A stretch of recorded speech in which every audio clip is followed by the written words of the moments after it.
আমরা অনেক মন্ত্রী পেয়েছি, কিন্তু চাঁদপুরের দিকে নজর দেওয়ার জন্য কারো চোখটা আমরা খোলা পাই নাই।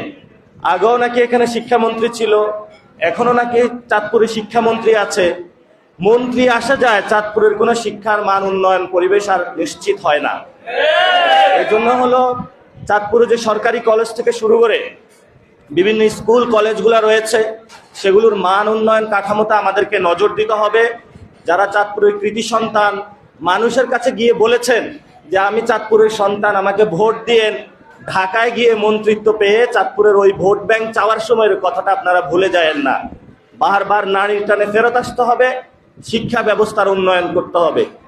তো শিক্ষা ব্যবস্থার উন্নয়নের বাংলাদেশে যে নমুনা হচ্ছে, আপনি যদি অমুক দলের পোস্টে থাকেন তাহলে আপনি বিসি হইতে পারবেন, আপনি যদি নির্বাচনে পরাজিত হন তাহলে আপনি জেলা পরিষদের চেয়ারম্যান হইতে পারবেন, আপনি যদি নির্বাচনে পরাজিত হন তাহলে আপনি সিটি কর্পোরেশনের প্রশাসক হইতে পারবেন। দলীয় কোটায় যে নিয়োগ, এটার বিরুদ্ধে 24-এ সবাই ছাত্ররা আপনারা আন্দোলন করেছিলেন। সেখানে আপনারা বলেছিলেন যে আমরা কোটা না মেধা, কিন্তু এখন বাংলাদেশের সর্ব জায়গায় কোটাতে নিয়োগ হচ্ছে। কোটাতে কারা নিয়োগ হচ্ছে জানেন?